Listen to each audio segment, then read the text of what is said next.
Hi everyone, कैसे हैं आप लोग। तो आज हम लोग 12th का वीवीआई क्वेश्चन स्टार्ट कर रहे हैं और ये इंटीग्रेशन का क्वेश्चन है। इसमें ये क्वेश्चन से इसलिए स्टार्ट करा रहे हैं कि इसमें बहुत सारा इंटीग्रेशन का हम लोग सॉल्व करने का तरीका भी सीखेंगे। ठीक है, तो पहला जो है इंटीग्रेशन में हम लोग बात करते हैं। इंटीग्रेशन का सिंबल जो होता है ऐसे होता है। ठीक है, जैसा लिखा हुआ है, यदि x पे पावर इंटीग्रेशन में x पे पावर n dx रहेगा तो इसका जो इंटीग्रेशन हो जाता है वो x पावर में 1 ऐड करेंगे और इसी से इसको क्या कर देंगे, डिवाइड देंगे। ठीक है, प्लस में c। यदि इंटीग्रेशन में हम लोग को dx रहेगा तो इसका जो इंटीग्रेशन हो जाता है वो x हो जाता है। फिर यदि हमारा 4dx हो जाएगा। ठीक है, तो इसमें हम लोग क्या करते हैं कि इसके पहले ये बात कर लेते हैं कि यदि हमारा कांस्टेंट का इंटीग्रेशन करना हो तो उसका हो जाता है cx। वो कैसे, जैसे मान ले जाए कि 4dx का इंटीग्रेशन करना हो तो 4x हो जाएगा। ठीक है, चूँकि देखिए यहाँ पे हम लोग बात कर सकते हैं कि इंटीग्रेशन है c dx है, तो कांस्टेंट टर्म को बाहर निकालते हैं तो c को बाहर निकाल देंगे और अंदर में क्या बचेगा, dx बच जाएगा। और जैसा कि हम लोग dx का इंटीग्रेशन क्या जानते हैं, तो c इंटू में और dx का इंटीग्रेशन x हो जाएगा। तो ये आप लिख लीजिए। ठीक है बच्चों, ताकि इसको सॉल्व करते समय इस सबको हेल्प लेंगे। तो यहाँ पे इसको इरेज करते हैं। तो यहाँ से हम लोग फर्स्ट ऑफ ऑल ये जो है ना, ये x पे पावर n का इंटीग्रेशन हम लोग जानते हैं, लेकिन यहाँ पे हम लोग को अपॉन में है। तो एक बात आप समझिए कि यदि रूट है और इस रूट x है तो रूट यदि हम लोग हटाना चाहेंगे तो इसका वैल्यू क्या हो जाएगा, 1/2। ठीक है बच्चों, तो इसका मतलब कि हम लोग फर्स्ट ऑफ ऑल इसको सॉल्व करने के लिए हम लोग फर्स्ट ऑफ ऑल ये सिंपल x पे पावर n के फॉर्मेट पर इसको कन्वर्ट करेंगे। कन्वर्ट करने के लिए क्या करेंगे कि ये जो डिवाइड में है तो ये डिवाइड हम लोग को पहले हटाना होगा। तो देखिए बच्चों कैसे हटाते हैं। तो देखिए यहाँ पे हम लोग इसको लिख सकते हैं x³ upon root x plus 3x upon root x plus 4 upon root x dx। ठीक है, चूँकि हम लोग इसको ना टोटल से डिवाइड इस फॉर्मेट में, अगर जो ऐसा दिया हुआ रहेगा तो इस टर्म को इस फॉर्मेट में हम लोग लिख सकते हैं।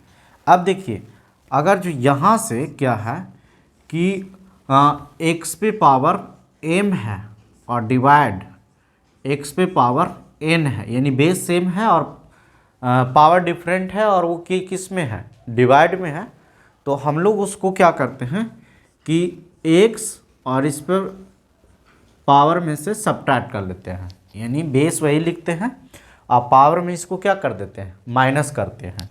तो देखो यहाँ बच्चों ये क्या हो जाएगा, x³ और इसको रूट हटाएंगे तो इस पे पावर कितना हो जाएगा, 1/2 प्लस 3x और इस पर रूट हटाएंगे तो क्या 1/2 हो जाएगा प्लस 4 और इसको रूट हटाएंगे तो 1/2 हो जाएगा, dx हो जाएगा।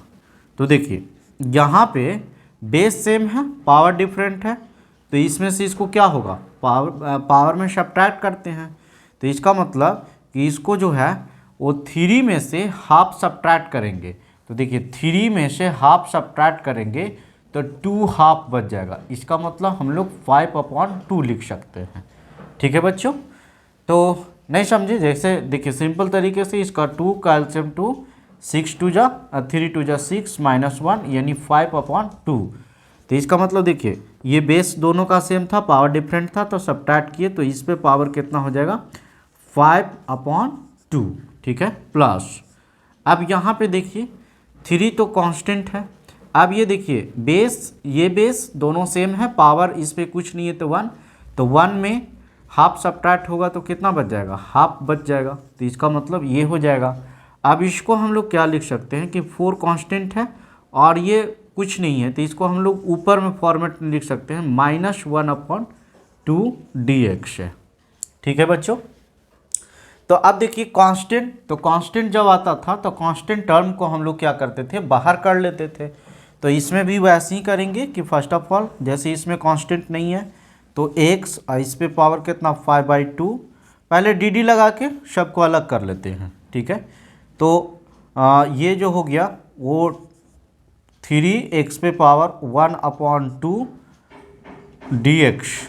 ठीक है, यहाँ भी dx लगेगा, dx चूँकि इंटीग्रेट, मतलब एक बात यहाँ से समझिए कि यदि इंटीग्रेशन में रहेगा u ± v ± w dx रहेगा, तो फर्स्ट ऑफ ऑल इसको हम लोग क्या करेंगे कि इंटीग्रेट लगा के इसको अलग अलग करते हैं। जैसे u dx ± v dx ± w dx, ऐसे हम लोग, मतलब ऐसे रहेगा एक फॉर्मेट में, तो इसको इंटीग्रेट लगा के हम लोग अलग अलग करेंगे ताकि हम लोग x पे पावर n का फॉर्मेट इस पे ला सकते हैं। ठीक है बच्चों, तो अब यहाँ पे देखिए ये प्लस प्लस था तो इसको इंटीग्रेट लगा के दोनों को अलग कर दिए। अब यहाँ पे देखो इसको भी हम लोग अलग कर रहे हैं, तो 4x पे पावर -1/2 dx हो जाएगा। ठीक है, तो यहाँ तक की आप बात समझ में आ गया। अब इसमें ना एक स्टेप और आगे बढ़ते हैं, देखते हैं। हाँ, तो देखिए यहाँ पे आप कांस्टेंट टर्म को हम लोग बाहर लेके आ सकते हैं कि x इस पे पावर कितना 5/2 dx हो जाएगा, प्लस में यहाँ 3 कांस्टेंट है तो बाहर लेके चलाएं, तो x इस पे पावर 1/2 dx प्लस यहाँ 4 कांस्टेंट टर्म है तो इसको बाहर लेके चले आए और x पे पावर -1/2 dx बन जाएगा। ठीक है, यहाँ तक लिख लीजिए, फिर हम इसको इरेज करेंगे और उसके बाद बनाएंगे। हाँ बच्चों, तो अब देखिए ये फॉर्मेट आ गया। अब हमारा यहाँ से ये जो रोल प्ले करा वो x 5/2 x पे पावर 5/2 dx। ठीक है, ये सारा यहीं से डायरेक्ट स्टेप कर देते हैं। तो देखिए x पे पावर n, तो इसका फॉर्मूला क्या होता है, x अब 5 मतलब पावर में 1 ऐड करेंगे और इसी से इसको क्या करेंगे, डिवाइड दे देंगे। इसका हो गया, जैसे x पे पावर n था तो x n+1 divided by n+1, तो n का रोल यहाँ पे क्या कर रहा है, n का जो रोल प्ले कर रहा है वो 5/2, तो देखिए पावर में 1 ऐड किया और उसी से डिवाइड किए, प्लस 3, ये तो कांस्टेंट है, x पे पावर n, यानी इसी में हम लोग क्या करेंगे 1/2 + 1 और डिवाइडेड बाई 1/2 + 1। अब इसको इरेज करते हैं, लिख लिए होंगे। तो देखिए यहाँ पे इसके बाद में प्लस, फिर को 4 कांस्टेंट है, x पावर में -1 है तो इसी में 1 ऐड करेंगे और इसी से इसको क्या कर देंगे, डिवाइड कर देंगे। ठीक है बच्चों, अब यहाँ पे इसको बस इंटीग्रेशन का काम हो गया। अब इसको में हम लोग ऐड करते हैं, तो देखिए ये 5/2 + 1 है, तो इसको आप चाहेंगे तो ऐसे कर सकते हैं 5/2 + 1 जो बच्चा वाला है, तो 2 5 + 1 2 जा 2, तो 1 2 जा 2 प्लस में 7, यानी 5 + 2 7 और डिवाइडेड बाई 2, यानी इसको ऐड करेंगे तो 7/2 हो जाएगा। ऐसे समझिए 5/2 है तो इसका मतलब 2 हाफ है, 2 हाफ में 1 ऐड करेंगे तो 3 हाफ।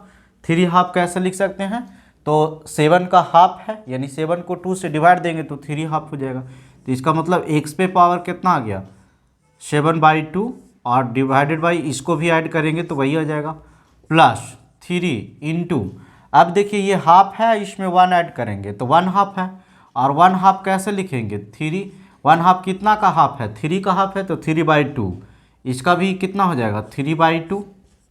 ठीक है, प्लस अब यहाँ देखिए 4 कांस्टेंट है, 1 में +1 में -1 को ऐड कर रहे हैं तो x पे पावर कितना हो जाएगा 1/2, और यहाँ भी वही हो जाएगा 1/2 प्लस में सी। अब इसको एक बार सॉल्व कर लेते हैं। तो यहाँ से हो जाएगा, ये ऊपर जाएगा तो 2/7 एक्स पे पावर 7/2, और ये जो है ये भी वैसे ही हो जाएगा, 2 ऊपर में जाएगा और 3 नीचे में, तो इसका मतलब प्लस, इसको लिखते हैं। तो ये हो जाएगा 2 इंटू में 3 और बाई में 2 एक्स पे पावर 3/2। अब ये ऊपर में जाएगा तो ये हो जाएगा कितना, प्लस में 4 इंटू में 2 एक्स पे पावर 1/2 प्लस सी। ठीक है, अब इसको कंप्लीट हम लोग लिखने जा रहे हैं। 2/7 एक्स पे पावर 7/2, 2 से कैंसिल, प्लस में ये 3 एक्स पे पावर 3/2 प्लस 8 एक्स पे पावर 1/2 प्लस सी। एक बार आंसर देख लेते हैं।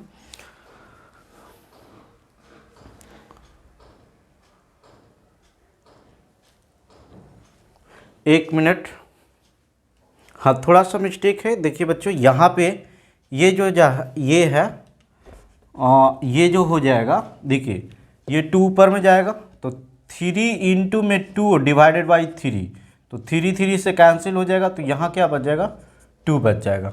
ठीक है, तो इसका फाइनली यही आंसर हो जाएगा। हम लोग सीख गए कि कैसे इसको सॉल्व किया जाता है। तो बच्चों इसी टाइप से हम लोग, अभी ये बेसिक था, इसमें हम लोग बहुत चीज़, बहुत कंसेप्ट को सीखे। इसी तरह से बहुत टफ क्वेश्चन मैं आपको करवाऊँगा।